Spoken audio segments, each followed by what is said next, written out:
Asyhadu an la ilaha illallah wahdahu la syarikalah wa asyhadu anna Muhammadan abduhu wa rasuluh al-qudwatul musla fil hukmi wal qiyadah.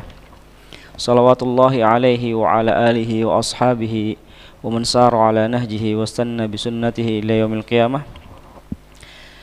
Allahumma alimna ma yanfa'una wa anfa'na bima 'allamtana wa zidna ilma wa arinal haqqa haqqan warzuqna ittiba'ah wa arinal batila batila warzuqna ijtinabah. Allahumma inna na'udzubika minal barasi wal jununi wal juzami wa min sayyi'il asqam. Allahumma inna na'udzubika an nusyrika bika wa nahnu na'lam wa nastaghfiruka lima la na'lam. Alhamdulillah, segala puji bagi Allah, Rabb semesta alam, yang memerintahkan kepada kita untuk terus bertakwa kepadanya. Salawat dan salam semoga tetap tercurah limpahkan kepada baginda Rasulullah Muhammad sallallahu alaihi wasallam. Dan aku bersaksi bahwa tidak ada Tuhan yang berhak untuk disembah dengan sebenar-benarnya sesembahan selain Allah yang Maha Esa dan tidak ada sekutu baginya. Dan juga aku bersaksi bahwa Muhammad Rasulullah sallallahu alaihi wasallam adalah hamba dan utusannya. Alhamdulillah, kita masih diberikan nikmat kesehatan, nikmat waktu luang, nikmat taufik dan hidayah, sehingga Allah mudahkan kita semuanya untuk mendatangi majelis ini. Maka mari kita niatkan untuk i'tikaf, sehingga kita bisa mendapatkan pahala i'tikaf dalam rangka mendekat kepada Allah Subhanahu wa taala sebagai perwujudan dari ketaatan kepadanya. Kita salat maghrib berjamaah, kemudian kita lanjutkan dengan mengkaji kitab Tarhibul Qulub bi dzikri adrariz dzunub. Efek positif mengingat bahaya dosa bagi hati. Secara garis besar, kitab ini atau buku ini ringkasan daripada kitab Ad-Da' wa Dawa, dan insyaallah terjemahannya sudah bisa kita dapatkan di toko buku atau di marketplace. Intinya sudah ada terjemahannya. Maka buku ini terdiri dari atau tersusun dari 5 pasal utama. Dan insyaallah pada kesempatan kali ini kita akan membahas pasal yang pertama, fi dzikri aqsamid dzunub wa anwa' adrariha. Bagian dosa atau macam dosa dan jenis kerugian yang ditimbulkannya, yang diakibatkannya. Ini adalah pasal pertama.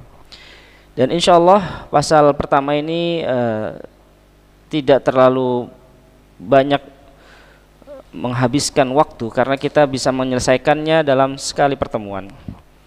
Adapun nanti di pasal kedua mungkin kita menyelesaikannya dengan 2 kali pertemuan. Dan pasal yang ketiga, nah ini yang butuh konsentrasi karena disinilah letak bahayanya dosa. Fi ti'dadil adraril 'azimah lidzunub. Efek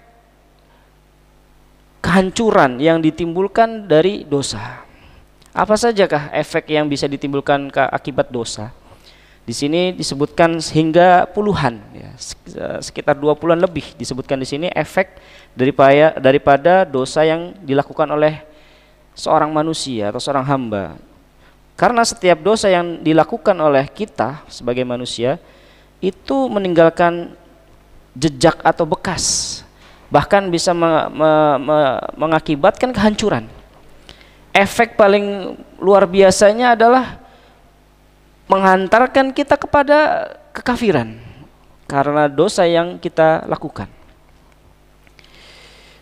Baik, kita mulai dulu dengan perkataan daripada Ibnu Qayyim, kita sampaikan di sini sebagai bahan renungan bersama. Al-Imam Ibnu Qayyim rahimahullah berkata, "Wa mimma yanbaghi an yu'lam anna dzunub tadur wa la bud." Yang harus kita perhatikan yang harus kita ketahui, yang harus kita camkan, bahwa yang namanya dosa itu merugikan, tadur, membahayakan, menghancurkan, dan itu pasti. Dan kerugian yang diakibatkannya itu langsung mengena kepada hati, karena memang hati ini adalah pusat daripada tubuh kita, pusat daripada perintah, pusat daripada penyakit. Jadi sebenarnya penyakit itu sumbernya dari hati kita. Dimulai dengan hati kita yang sakit. Sakit maksudnya di sini adalah karena kita tidak taat kepada Allah, karena kita menjauh dari Allah, maka sumber-sumber penyakit itu dengan cepat akan mendatangi kita, karena sebab hati kita yang jauh dari Allah. Sebenarnya ketika kita melakukan ketaatan kepada Allah, sejatinya itu adalah sebagai sumber kesehatan bagi hati kita. Dan tatkala kita menjauh daripada ketaatan, alias kita meninggalkan perintah ataupun kita melakukan larangan, karena sumber dosa itu adalah meninggalkan perintah dan melakukan larangan. Karena Allah memerintahkan kita untuk dilakukan dan melarang kita untuk ditinggalkan, maka tatkala kita meninggalkan perintah dan melakukan larangan, sejatinya kita telah berusaha keluar dari barisan orang-orang yang bertakwa. Karena orang-orang yang bertakwa sudah Allah jamin dengan apa? Wa man yattaqillaha yaj'al lahu makhraja. Barang siapa yang bertakwa kepada Allah, siapa saja yang terus istiqomah di dalam ketakwaan, pasti Allah akan bimbing dia. Pasti Allah akan tunjuki dia dari jalan-jalan yang baik. Ketika mengalami kesulitan, Allah bimbing dia untuk bisa keluar dari kesulitan. Intinya orang yang bertakwa itu tidak merasa susah, tidak ada merasa sulit di dalam menghadapi kehidupan, karena dia yakin ketika saya berusaha untuk taat kepada Allah, maka Allah akan membimbing saya. Itu saja. Wa yarzuqhu min haitsu la yahtasib. Sejatinya kenikmatan hidup itu adalah tatkala kita menjalani hari demi hari dengan bimbingan dari Allah. Karena Allah membimbing kita, maka tentunya rezeki itu akan mengalir dengan lancar, ya, rezeki itu adalah segala sesuatu yang bisa kita rasakan, baik di dunia maupun di akhirat. Tentunya di dunia ini rezeki itu tidak serta-merta berkaitan dengan harta, tetapi kita memiliki teman-teman yang baik, kita memiliki ketepatan dalam beribadah, sholat subuh tepat waktu, itu rezeki. Bisa bangun di awal malam sebelum sholat subuh datang, kita memiliki keluarga yang semuanya harmonis, ya, istri yang taat, istri yang solihah. Dan tentunya kita sebagai laki-laki kepala keluarga bertanggung jawab, karena tatkala kita melenceng daripada ketaatan, daripada ketakwaan, daripada barisan orang yang bertakwa, itu akan membahayakan tidak hanya untuk diri kita, tetapi juga keluarga kita. Karena kita ibarat seorang supir yang mengendarai kendaraan. Tatkala kita berkendara dan kita tidak memperhatikan rambu-rambunya, atau kita berkendara dengan ugal-ugalan, tentunya akan membahayakan diri kita dan juga penumpang. Seperti itulah kita sebagai laki-laki memiliki tanggung jawab yang besar, terutama ketika kita sudah berkeluarga. Maka kata Imam Ibnu Qayyim, kemaksiatan atau dosa itu membahayakan dan itu pasti memiliki dampak, mengakibatkan efek. Dan efek bagi hati itu adalah efek yang paling besar. Maksudnya seperti bahayanya racun yang masuk dalam tubuh kita. Ya, racun kalau sudah masuk ke dalam tubuh memiliki kehancuran yang bertingkat-tingkat, ya. Karena setiap manusia memiliki daya tahan yang berbeda-beda. Ada yang mungkin ketika Kemasukan racun seketika langsung meninggal, atau dia butuh sampai beberapa waktu dulu untuk survive gitu ya. Tapi yang pasti racun itu ketika sudah masuk, kita butuh yang namanya obat penawar segera. Begitu juga dengan kemaksiatan yang kita lakukan, maka kita segera butuh yang namanya obat penawar, istighfar, taubat. Segera kita tinggalkan dosa yang kita lakukan. Kita bertaubat, kita minta maaf kepada Allah, mengakui kesalahan, itu adalah obat penawar. Ya, karena kemaksiatan atau dosa itu ibarat racun tadi. Kalau tidak segera kita carikan obat penawarnya, akan menghancurkan diri kita. Baik, kita lanjutkan. Walaysa fid dunya wal akhirah syarrun wala da'un illa wasababuhul isyan. Tidaklah kita dapati di dunia maupun di akhirat satu kejahatan, syarrun, wala da'un, dan penyakit. Ya, kita tidaklah menjumpai penyakit yang ada di sekitar kita kecuali sebabnya adalah kemaksiatan. Sebabnya adalah pelanggaran. Ya, dilarang dilakukan. Akhirnya timbullah kejahatan, kerusakan, penyakit. Maka ketika kita dapati hal yang terjadi pada diri kita misalnya, atau orang-orang yang ada di sekitar kita, penyakit yang muncul yang mana belum pernah ada sebelumnya jenis penyakit tersebut, maka segera kita introspeksi. Kita segera bertaubat kepada Allah. Ya Allah, kalau memang ini akibat kesalahan yang saya perbuat, tolong maafkan. Ya. Seperti itulah. Fahuwallazi akhrajal abawain minal jannah dari ladzati wan na'im was surur ila dalil alami wal ahzani wal masaib. Karena sebab satu perbuatan kemaksiatan, satu pelanggaran yang dilakukan oleh Adam dan istrinya Hawa, menyebabkan mereka berdua dikeluarkan dari surga. Satu pelanggaran, ada hukuman yang harus diterima. Konsekuensi daripada pelanggaran adalah hukuman. Maka Nabi kita Adam, orang tua kita, bapak moyang kita, dan istrinya, karena pelanggaran yang dilakukan, akhirnya Allah menghukum dengan mengeluarkannya dari surga. Negeri yang penuh dengan kelezatan, kenikmatan, kebahagiaan, Allah hukum untuk dikeluarkan, tidak layak. Ya, surga itu adalah tempat yang suci, bersih. Ketika pelanggaran terjadi, maka tidak layak lagi untuk menetap di surga. Sebagaimana kalau bisa kita ibaratkan, misalnya kita punya sekolah, pondok pesantren gitu ya. Di pondok pesantren ada aturan yang mengikat santri. Ada level-level lah bahasanya. Tatkala santri sudah melakukan pelanggaran pada level tertentu, maka sudah tidak layak lagi untuk berada di tempat itu. Seperti itu ya.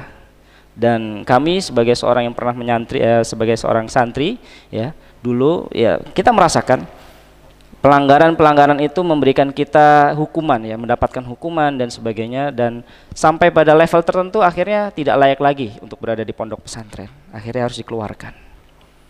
Ini satu kesalahan. Akibatnya adalah keluar dari surga. Jangan kita kira kita melakukan berapa kesalahan. Nabi Adam hanya melakukan kesalahan yang berupa pembangkangan. Ya memang karena Allah melarang kemudian dilanggar.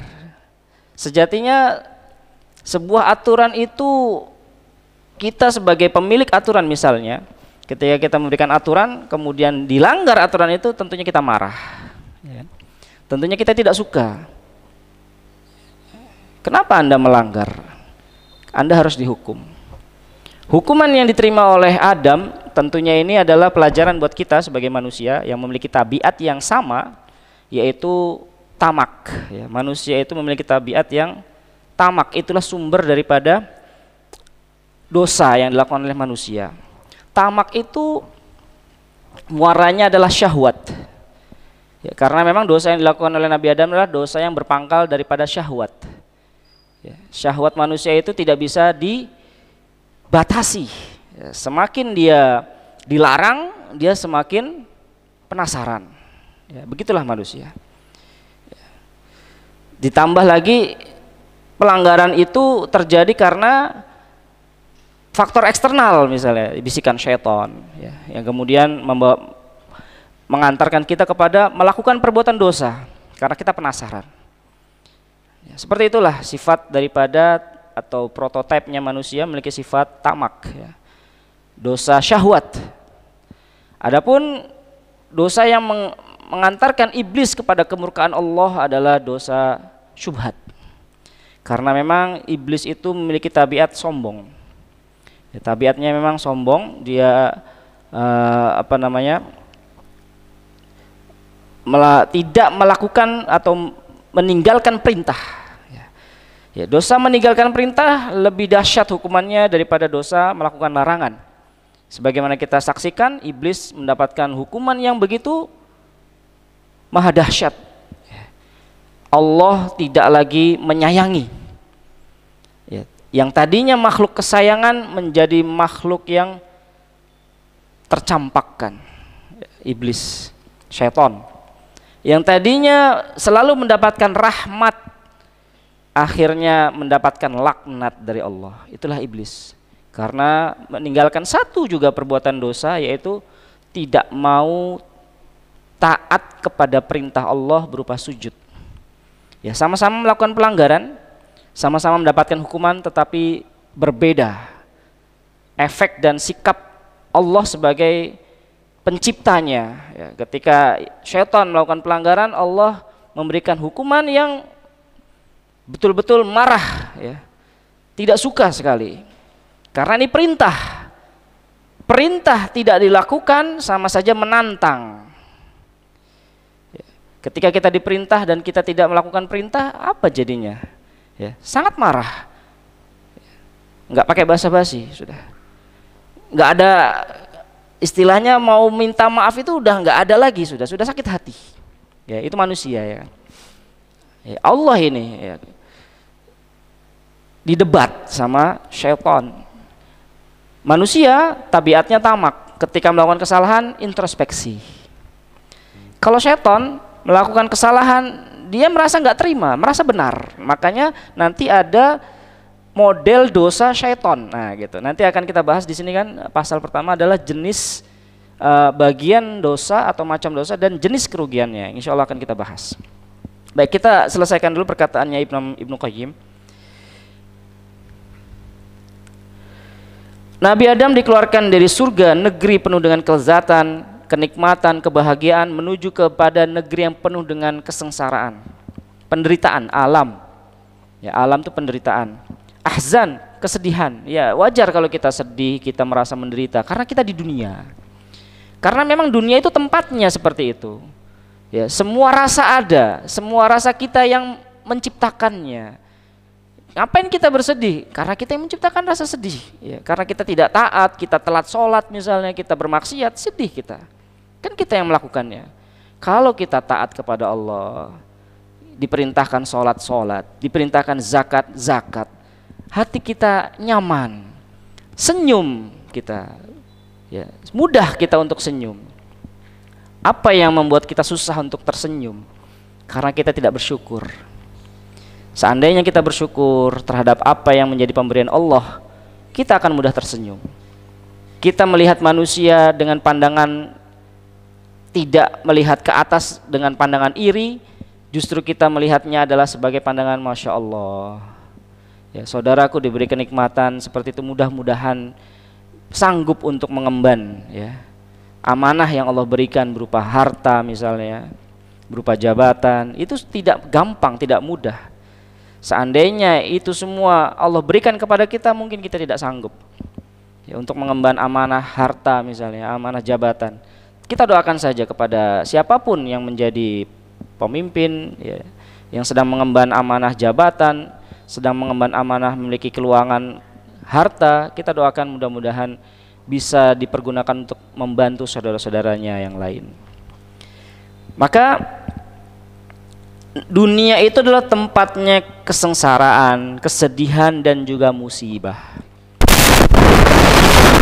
Kemudian Kemudian di sini dilanjutkan, Ibnu Qayyim mengatakan, dan akibat dosa juga Allah mengeluarkan iblis, ya, yang tadinya selalu mendapatkan rahmat, kemudian berujung kepada laknat karena dosa yang dilakukan oleh iblis. Wa minal wala ila syaqa, yang tadinya dari kesayangan, ya, karena iblis ini juga makhluk Allah, Allah sayang, ya kan? Kita kalau punya anak sayang semuanya. Kapan kita menjadi tidak sayang? Ya, tatkala ada yang membangkang, ya kan? Ketika kita punya anak, kita perintah tapi dia kemudian Allahu Akbar, disuruh diperintah tetapi malah ngoceh, ya gitu ya bahasanya. Sama kayak iblis nih. Diperintah sujud ngoceh dia. Bentuk pembangkangannya langsung dengan kata-kata Allah. Makanya yang tadinya jadi kesayangan menjadi tercampakkan dia, iblis. Ya, kemudian jauh dari rahmat Allah. Kalau sudah jauh dari rahmat Allah, apa jadinya ini? Ya. Kita nggak akan merasakan kasih sayang Allah lagi, itu gimana rasanya hidup? Itulah yang dirasakan oleh iblis. Makanya ketika iblis itu betul-betul sudah tidak disayang lagi sama Allah, dia buat perjanjian, ya kan? Aku akan menyesatkan yang namanya makhluk ketiga. Ya, kan dulu kan cuman ada dua, Allah menciptakan cuman malaikat sama iblis. Kedatangan makhluk ketiga manusia akhirnya geger. Masya Allah ya, di mana-mana yang istilah ketiga ini nggak baik ya. Dari sisi penciptaan manusia kan memang manusia dia makhluk ketiga gitu kan. Yang mana penciptaannya itu paling sempurna, ya enggak?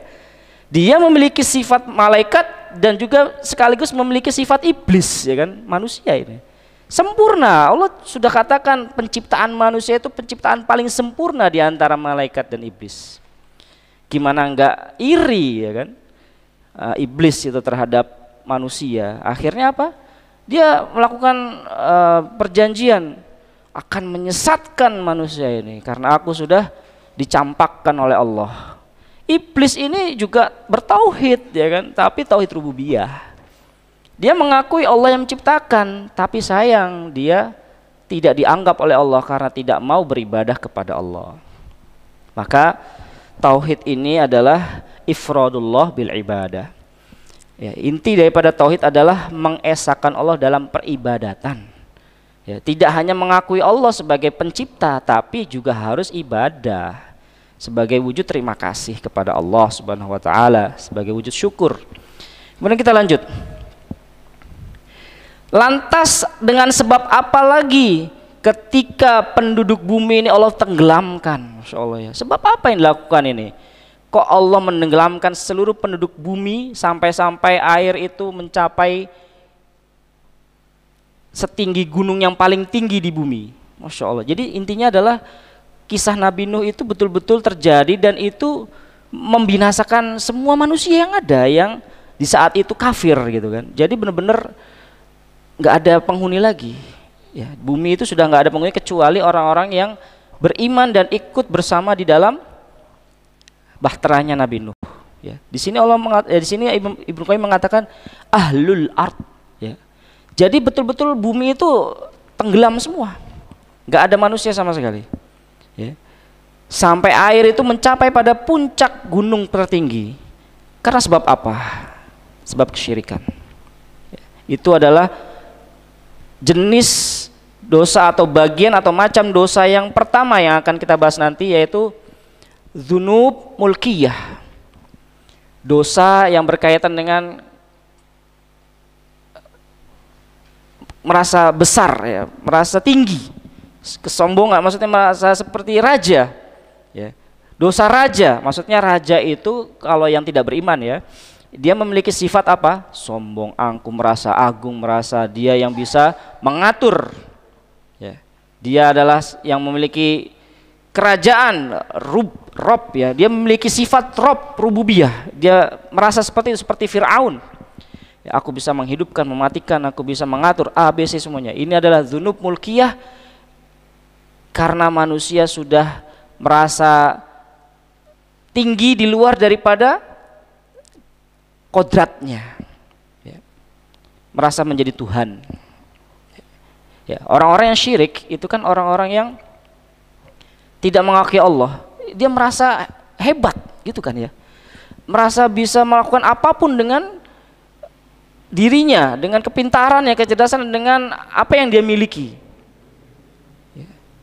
Manusia-manusia yang tidak beriman, manusia-manusia yang ateis, manusia yang tidak mengakui adanya Allah, itu karena mereka membanggakan dirinya. Padahal manusia adalah makhluk yang terbatas. Baik, kita lanjutkan. Lantas karena sebab apa pula kaum Ad Allah timpakan berupa bencana angin ya, angin yang menghancurkan, angin topan mungkin ya, atau tornado ya, seperti yang sering terjadi di Amerika gitu ya. Ya, memang Amerika ini sering ditimpa bencana atau musibah angin topan ya. Ya memang begitulah ya, ketika kesombongan itu merajalela tadi zunub mulkiyah, maka Allah bisa saja mengirimkan bala tentaranya yang mungkin dianggap itu sebagai sebuah fenomena alam ya, tetapi tidak, itu bukan fenomena alam semata itu semuanya adalah bala tentara Allah yang ingin memberikan pelajaran buat kita manusia bahwa manusia itu tidak boleh sombong. Kaum Ad Allah sapu dengan angin topan ya, angin tornado yang membinasakan. Karena sebab apa? Tentunya kesyirikan. Ya, karena kalau orang sudah syirik, tidak mengakui Allah, dosa-dosa yang lain kecil dilakukan. Ya, karena dia tidak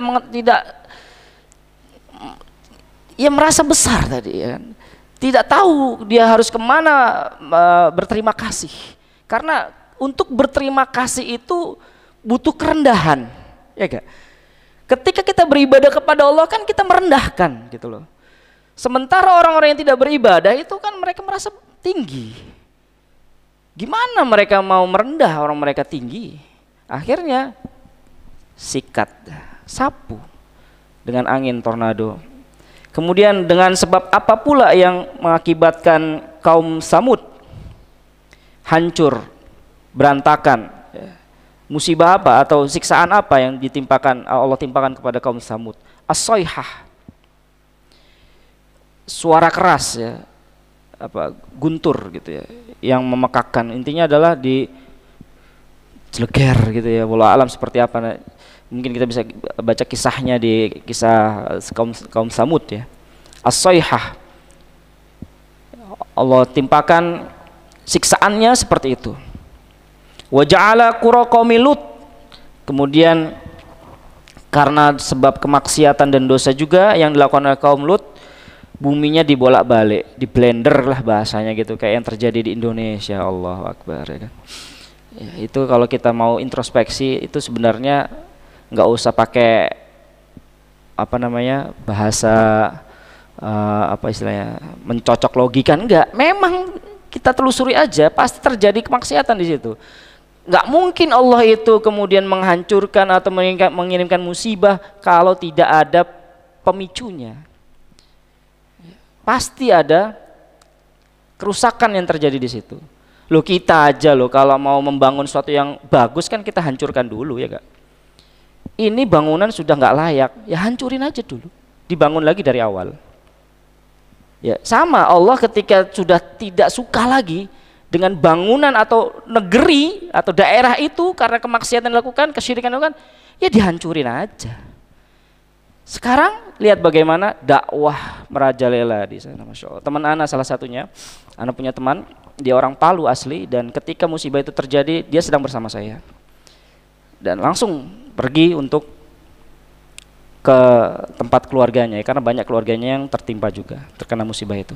Dan sekarang beliau menjadi ketua atau kepala dakwah sunnah Palu atau apa ya, Mutiara Sunnah Palu kalau nggak salah. Beliau yang kemudian membangkitkan dakwah atau mengingatkan manusia agar kembali kepada berterima kasih kepada Allah, beribadah kepada Allah, bersyukur kepada Allah. Alhamdulillah sekarang lebih baik daripada sebelumnya. Baik, kita lanjutkan. Itulah yang terjadi pada kaum Lut.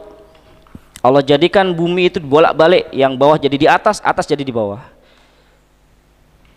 Dan ternyata hukuman kaum Lut itu adalah gabungan ya daripada hukuman-hukuman, karena memang yang terjadi kaum Lut itu sudah sangat parah ya. Sudah sangat parah. Makanya semua hukuman itu kemudian jadi satu. Ya, gimana yang namanya bumi bergerak, bumi dibolak-balik itu kan menghasilkan suara juga yang memekakkan ya kan. Menghasilkan apa ya? Angin juga. Jadi intinya musibah atau hukuman kaum-kaum sebelumnya itu sudah tumplak sudah di kaum Lut ya. Apa namanya? Hukumannya kaum Lut. Ya, jadi tumplak sudah karena memang buminya itu udah bolak-balik gitu. Daerah situ aja. Daerah lain aman gitu ya. Kok bisa? Ya bisa. Ya kita lihat dan kita saksikan juga. Kemudian ya karena memang yang dosa yang dilakukan kaum Lut itu tidak pernah terjadi sebelumnya. Dosa yang belum pernah terjadi sebelumnya. Sedangkan orang-orang itu yang ada di kaum Lut itu ya syirik, ya makan riba, ya apalagi mengurangi takaran dan tambah plus gitu ya, dosa yang belum pernah dilakukan sebelumnya. Homoseks gitu. Wah, makanya hukumannya wis semuanya ada gitu. Insyaallah. Wal isyan huwa alladhi arsala ala qaumi Syu'aib sahabal 'adzab. Wa huwa alladhi aghraqa Fir'aun wa qaumahu fil bahr, ya sama. Jadi hukuman-hukuman yang terjadi pada kaumnya nabi-nabi sebelum Nabi Muhammad itu semua adalah akibat kemaksiatan, akibat dosa. Fir'aun Allah tenggelamkan karena akibat dosa yang dilakukan. Kemudian di sini dikatakan tsumma nuqilat arwahum ila jahannam. Ruhnya kemudian dikirim ke neraka jahanam. Jasadnya tenggelam di lautan. Masya Allah. Jasadnya tenggelam di lautan, ruhnya langsung dikirim ke neraka jahanam. Masya Allah. Qarun juga sama, Allah benamkan di bumi beserta hartanya karena dosa yang dilakukan. Baik, kita kemudian masuk kepada pembahasan kita. Sebelumnya di sini ada satu ayat yang harus kita atau menjadi renungan buat kita bersama. Di dalam surat Al-Ankabut ayat ke-40 Allah Subhanahu wa taala berfirman, "Fakullan akhadna bidzanbihi." Ya. Kita buka Al-Qur'an. Fakullan akhadna bidzanbihi. Masing-masing tadi ya, kisah-kisah kaum nabi-nabi yang disebutkan tadi, akhadna bidzanbihi, kami siksa. Karena apa? Dosa-dosa yang diperbuat. Jadi nggak ada salahnya. Allah itu ketika menghukum bukan karena Allah itu apa ya, tidak adil, justru Allah itu adil. Lah gimana? Sekarang gini aja deh. Kalau kita punya rumah, sementara ada orang-orang yang datang ke rumah kita melakukan kerusakan, kira-kira kita terima nggak rumah kita dirusak? Ya enggak lah ya kan. Ini enggak. Sama, kita ini hidup di dunia, semua ini milik Allah. Loh, kok kita berbuat kerusakan, kemaksiatan, ini gimana? Kita mau lari kemana sih kalau mau maksiat? Apakah kita harus ke Mars dulu gitu buat melakukan perzinaan? Lah, Mars juga milik Allah. Lah, semuanya ini dunia ini, bumi ini milik Allah. Mau maksiat bagaimana kita ini? Gak akan bisa udah. Bumi itu juga makhluknya Allah. Seandainya bumi ini ketika ada perbuatan perzinaan gitu ya di atasnya, orang yang melakukan perzinaan kan di atas bumi. Itu kalau misalnya ini orang nih zina di atas aku, ini enak aja. Tak goyang aja. Maksudnya buminya ngomong gitu ya, tak goyang nanti kamu. Gak bisa, kita mau kemana kalau mau bermaksiat? Gak ada tempat sebenarnya, karena itulah tadi ya, syahwat ya, manusia itu memang pada dasarnya melakukan kemaksiatan itu atas dasar syahwat. Makanya ketika kita bermaksiat, kita langsung segera ambil obat penawar berupa istighfar, taubat ya, agar jangan sampai kemudian menghancurkan diri kita sendiri. Baik, kita lanjutkan. Fakullan akhadna bidzanbi, Al-Ankabut ayat 40. Masing-masing tadi itu kami siksa berdasarkan dosa-dosanya. Di antara mereka man arsalna alaihi hasiba, kami kirimkan batu kerikil, hujan batu kerikil ya. Arsalna alaihi hasiba, hasiba batu kerikil. Wa minhum man akhadathu sayhah. Di antara mereka juga ada yang kami timpakan siksa berupa suara keras yang mengguntur tadi, kaum Tsamud ya. Kemudian wa minhum man khasafna bihil ard, dan diantara mereka ada yang kami benamkan ke dalam bumi dengan dosa-dosanya itu ya, maksudnya bihi ya, dirinya itu kami benam ke dalam bumi. Wa minhum man aghraqna, dan diantara mereka juga ada yang kami tenggelamkan. Wa ma kana Allahu liyadzlimahum, Allah itu tidak sedang berbuat aniaya. Allah tidak berbuat aniaya dengan memberikan siksaan tadi ya. Apa musibah atau bencana alam ya kata orang ya. Padahal tidak, itu bukan bencana alam itu. Itu siksa Allah. Walakin kanu anfusahum yadzlimun, tetapi justru karena mereka sendirilah yang menganiaya diri mereka sendiri ya. Menzolimi diri mereka sendiri karena mereka tidak berterima kasih kepada Allah, tidak beribadah kepada Allah. Karena syirik ini kan dosa yang sangat besar. Kenapa kok dosa syirik menjadi dosa yang sangat besar? Karena telah terkumpul di dalam dosa syirik itu dua dosa sekaligus, dosa meninggalkan perintah dan dosa melakukan larangan ya. Karena Allah memerintahkan kita untuk menyembah Allah dan melarang kita untuk syirik. Lah, orang yang syirik berarti kan meninggalkan perintah dan melakukan larangan. Makanya Allah sangat murka terhadap dosa syirik. Wa'budullaha wa la tusyriku bihi syai'a. Allah berfirman begitu. Sembahlah Allah berupa perintah. Allah memerintahkan kita semuanya itu hanya menyembah kepada Allah. Wa la tusyriku bihi syai'a, dan melarang agar jangan syirik. Kalau sudah sholat itu kepada Allah, jangan tambah yang lain gitu. Maksudnya jangan kemudian dia mencari-cari kekuatan yang lain atau sumber-sumber meminta gitu. Sumber-sumber meminta pertolongan, perlindungan dan sebagainya kepada yang lain, berarti dia belum totalitas. Dia belum menyeluruh di dalam beragama. Kenapa kok ada orang muslim yang masih syirik? Ya berarti dia bukan muslim ya, musyrik dia. Kenapa ketika dia menyembah Allah dia juga mengagungkan atau menuhankan yang lainnya? Karena nggak tahu, nggak belajar. Ya. Tentunya mereka nggak belajar. Makanya kita sebagai seorang muslim yang alhamdulillah Allah berikan hidayah, kita tularkan nikmat hidayah ini kepada orang-orang yang masih belum merasakan manisnya hidayah, bisa sholat, menyembah hanya kepada Allah, ikhlas, ya, totalitas. Ikhlas sama dengan totalitas. Totalitas dalam sholat, totalitas dalam semua amal perbuatan kita, mencari balasan. Ya, tentunya ketika kita beramal kita meminta balasan dan wajar. Ya, karena kita di dalam berislam butuh yang namanya roja, ya, mengharapkan. Tapi juga kita harus balance dengan khauf, ya, takut jangan-jangan amalnya tidak diterima karena kita belum totalitas. Ya. Tentunya ketika kita beramal karena landasan mahabbah, nggak mungkin kita sholat kalau kita tidak cinta sama Allah. Ngapain kita berada di tempat ini kalau kita tidak cinta sama Allah? Kita menginginkan kedekatan sama Allah, mahabbah. Maka ketika kita beramal, kita juga layak untuk meminta balasan. Sebagaimana kita kalau bekerja, emang ada orang kerja nggak mau digaji? Nggak ada ya kan? Ya nggak? Kita bekerja, kalau kita kerjanya totalitas, beneran, kemudian kita minta gaji sama bos gitu, kira-kira layak nggak? Enak-enak aja ya kan, Pak Bos, alhamdulillah apa yang kamu jenengan suruh perintahkan beres, kerjaan beres semua. Bolehkah saya meminta hak saya, gaji saya? Jangankan gaji, gajimu berapa? 2 juta, tak tambahin 4 juta. Masya Allah. Karena apa? Totalitas dalam bekerja. Maka kalau kita sholat totalitas, apapun yang kita kerjakan totalitas, bekerja dalam rangka mencari nafkah, menafkahi anak dan keluarga, dalam rangka mencari rezeki yang halal, kita totalitas, maka tentunya itu semua nanti akan mengikuti. Ya, sebagaimana ya kata orang-orang, jangan dikejar bayangan, kita mending menjauhi bayangan aja, nanti bayangan yang mengejar kita. Ya samalah. Ya, kita itu hidup di dunia itu seperti menanam padi, jangan seperti menanam rumput. Kalau menanam padi, rumput ikut. Kalau menanam rumput, padi tak ikut. Ya, jadi kita total aja dah.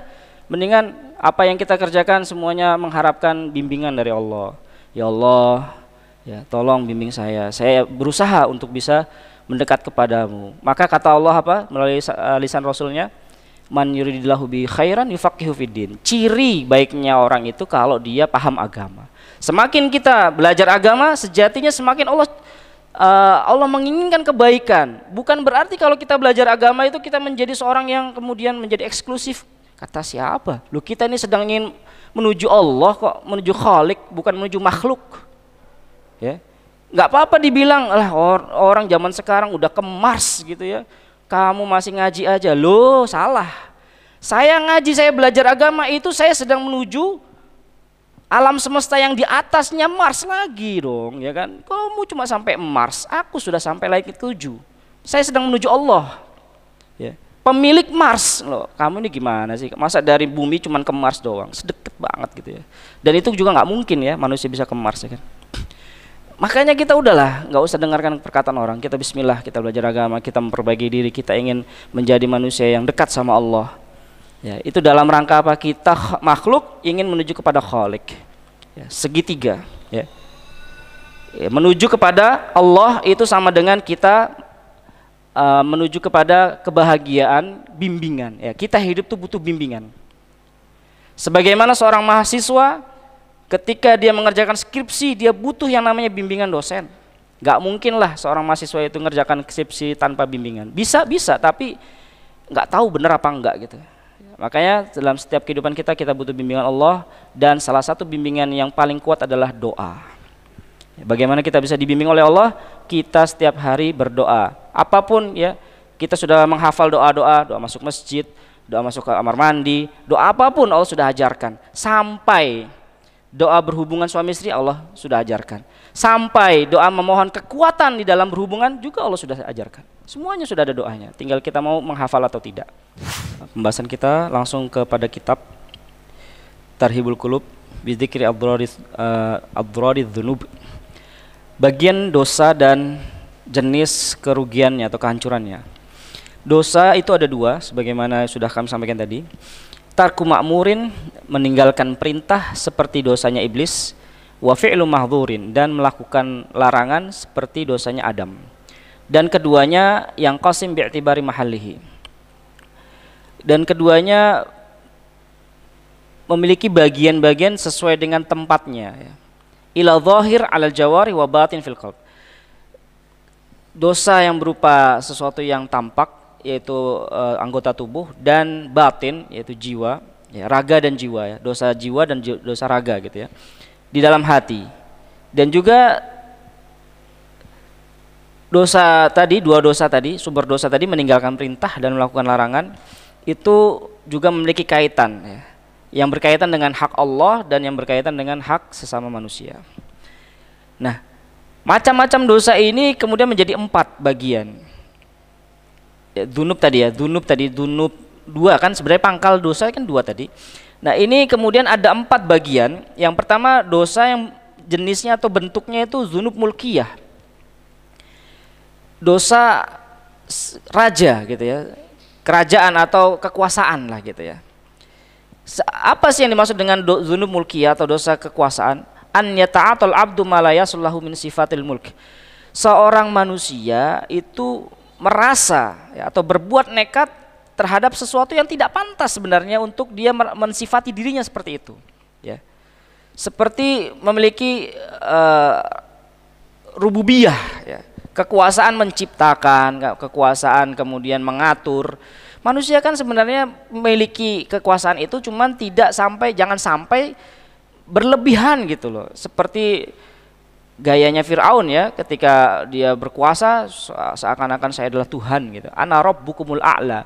Makanya di situ Fir'aun di situ mengatakan dirinya sebagai Rob ya, karena dia merasa sebagai raja di raja. Rajanya para raja yang punya kekuasaan, punya kewenangan untuk mengatur segala sesuatu. Contohnya apa ini dosa dzunub mulkiyah? Al-'azamah, merasa agung, merasa mulia. Al-kibriya, angkuh, congkak. Al-jabarut, dosa merasa perkasa. Al-qahr, kuasa. Al-'ulu, tinggi. Isti'badul khalq, merasa dia butuh untuk disembah. Jadi manusia itu harusnya menyembah dia ya, sujud-sujud minta tolong apapun sama dia. Nah, ini dzunub mulkiyah. Dan semisalnya Dan masuk dalam kategori dzunub mulkiyah di sini adalah asyirk, syirik birrabb, ya, syirik kepada rububiyah Allah. Padahal semua ini yang punya kuasa Allah, yang punya keagungan ya Allah, yang punya keperkasaan Allah, al-kibriya Allah. Ya, manusia tidak layak untuk menyanding ya atau memiliki sifat-sifat seperti yang tadi sebutkan. Wal qaulu 'ala Allah bila ilm. Di antara contoh dosa dzunub mulkiyah juga adalah dia berkata-kata terhadap Allah tentang sesuatu yang tidak punya ilmunya. Maksudnya adalah dia mengarang ya, atau dia tidak kenal Allah sebenarnya, tapi dia berkata bahwa Allah, Tuhan itu lemah, Tuhan itu ya kayak orang-orang di luar sana ya. Tuhan itu kenapa menciptakan keburukan dan sebagainya, nggak bisa apa-apa gitu dan sebagainya. Itu kan perkataan manusia yang tidak ada dasarnya. Wahadal qism a'zamu anwa'idz. Nah, ini dosa ini adalah dosa yang paling dahsyat ini ya, yang paling besar murkanya ya, di sisi Allah. Ya, dosa dzunub mulkiyah. Kemudian yang kedua, dzunub syaitaniyah. Dosa syaitan. Ya, sebagaimana yang dimiliki oleh syaitan. Ya. Seperti apa? Hasad. Ya, ini syaitan memang kan sifat dasarnya dari apa? Hasad. Ya, iri. Ya. Wan namimah, dan suka mengadu domba, suka membuat keributan, ya, percekcokan. Wal ghish, membuat kecurangan, keculasan. Ya, ini adalah dosa-dosa syaitan ini. Jadi kalau manusia memiliki sifat-sifat tadi, ya, hasad, namimah, ghish, ya, curang atau culas, wal ghil, memiliki sifat yang gampang untuk balas dendam gitu ya. Sedikit-sedikit langsung marah, sedikit. Ya itulah ya, kayak kita hidup di zaman yang mungkin kadang manusia itu perlu latihan untuk tidak terlalu ambil pusing perkataan orang ya. Dikit-dikit merasa kayak dibully ya, dikit-dikit playing victim gitu bahasanya ya. Kita mulai merasa biarin aja lah, dia sendiri yang akan menerima akibat daripada perkataannya. Setiap perkataan yang keluar dari mulut seseorang itu bahaya kalau bisa sampai pada taraf menyakiti saudaranya ya, membuat manipulasi gitu ya, menghancurkan harga diri orang lain dengan kata-katanya, bahaya ya, karena dia akan menyeret dirinya sendiri ke dalam neraka karena perkataannya.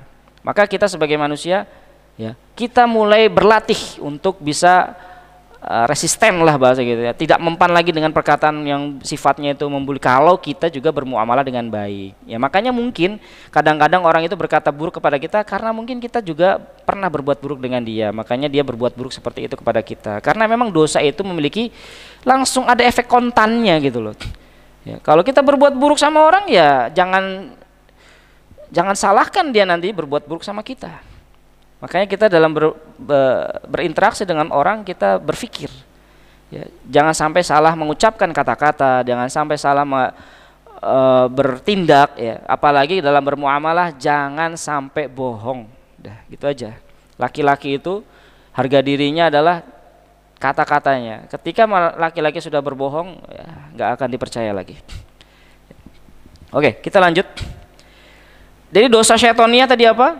Mudah balas dendam, dengki, ya, ghish, culas, curang, al-khida, suka menipu. Ya. Orang-orang yang suka menipu itu berarti memiliki dosanya syaiton. Ya. Wal makar, suka buat tipu daya. Wal amri bil ma'siyatillah, memerintahkan untuk bermaksiat kepada Allah dan menggambarkannya dengan sesuatu yang baik. Jadi ketika bermaksiat itu ini baik ya. Oh ini tidak salah ya. Merokok itu nggak apa-apa kok ya kan, nggak dosa gitu dan sebagainya. Intinya adalah melakukan perintah-perintah kepada sesuatu yang diharamkan. Nah ini kan dosanya syaitan. Wan nahyi 'anit tha'atillah, dan melarang untuk taat. Sholat nanti dulu aja lah, kita masih main catur nih ya kan, ntar lah sholatnya kan, masih waktunya masih sampai asar, masih lama ya. Subuh ntar lah, belum terbit matahari, main catur kok pagi-pagi.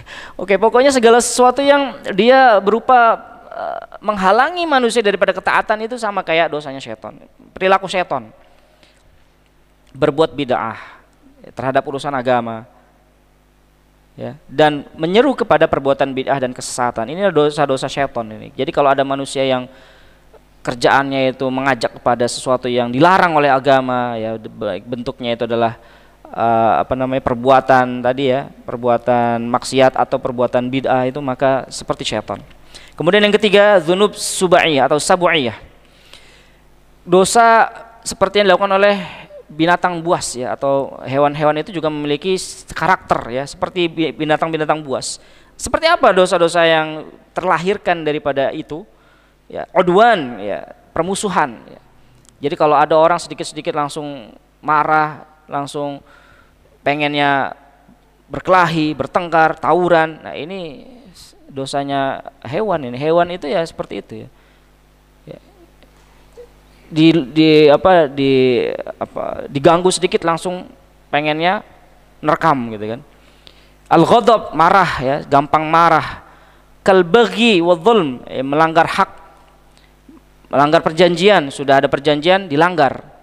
Berbuat kezaliman, ya bentuknya macam-macam ya, sudah kita bahas juga di dosa-dosa besar. Wasafkid dima, menumpahkan darah, baik itu dengan bentuk pembunuhan atau di situ bentuknya adalah melukai, ya tidak sampai membunuh, atau itu bentuknya adalah sampai membuat cacat. Wah, ini. Jadi kalau ada orang itu ketika dia melakukan ya bertengkar gitu ya, mukul, nggak sampai membunuh tapi sampai cacat, ya sama aja. Ini dia dia harus diterapi dia. Bagaimana cara terapinya? Ya belajar agama, nggak ada yang lain ya. Nggak ada yang lain sudah. Bagaimana kita bisa menghilangkan sifat-sifat buruk, sifat kasar ya, yang terjadi di tengah-tengah masyarakat kita?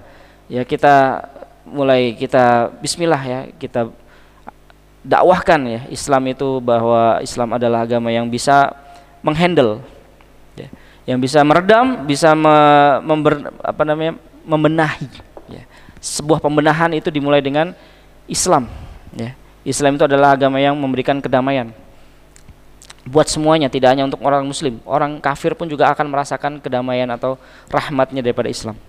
Maka ini tadi dosanya sabuiyah, binatang buas.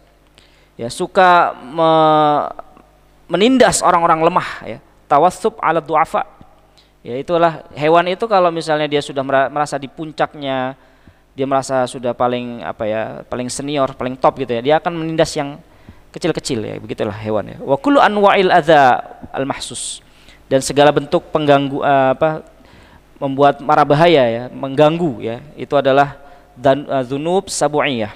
Kemudian yang keempat, dzunub bahimiyah,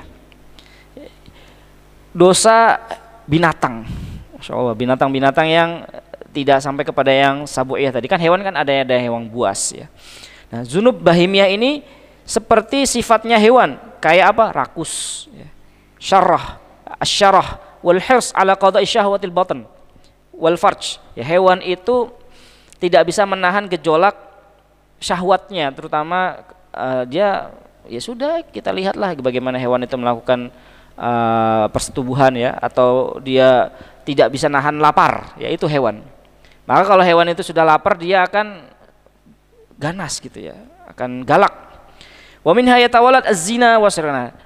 Dosa-dosa yang diakibatkan daripada dzunub bahimiyah ini adalah seperti perzinaan, pencurian ya, wa aklu amwalil yatama, memakan harta anak yatim, bakhil dan syuh ya, pelit ya, al-bukhlu wasyuh.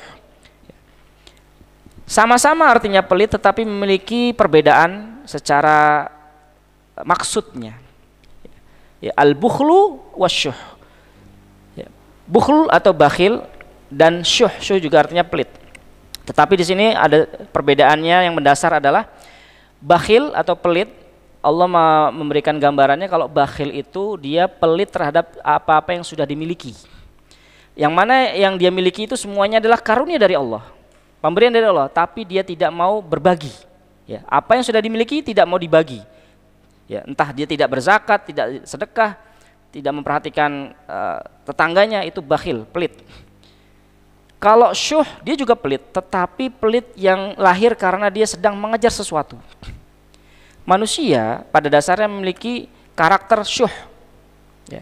Karena ketika dia sedang terobsesi terhadap sesuatu, apapun bentuknya, sedang dia pengen ngincer mobil lah, ngincer baju baru lah, sepatu apa yang harganya mungkin dia mahal, dia akan sedikit-sedikit nabung, akhirnya dia tidak mau mengeluarkan. Kok nggak zakat, nggak sedekah? Aku lagi pengen beli mobil nih ya, jadi uangnya jangan dikeluarin ya, ditabung terus. Nah itu syuh, sesuatu yang dia sedang kejar ya, tetapi dia itu tadi karena dia sedang mengejar sesuatu, dia akhirnya pelit, tidak mau berbagi. Itu syuh, dan itu sifatnya aslinya manusia seperti itu, karena dia manusia itu suka banyak obsesi yang dia inginkan gitu loh, yang dia catat, wah tahun ini ya mobil, mau rumah, semuanya ditulis, tetapi akhirnya dia lupa untuk tidak bersedekah, tidak berbagi. Itu syuh. Wal jubnu, pengecut. Wal hala, panik ya.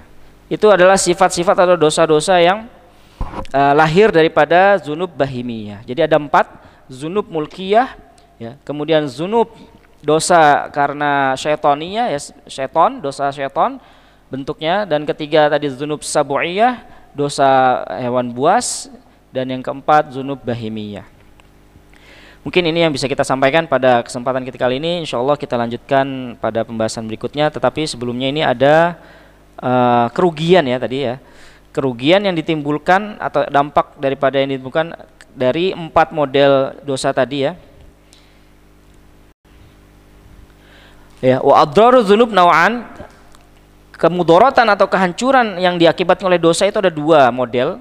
Yang paling utama uqubat syar'iyah, hukuman bentuknya syar'iyah, dan hukuman yang bentuknya takdir, qadariyah atau keputusan, atau ambil efeknya, terima akibatnya, gitulah bahasanya.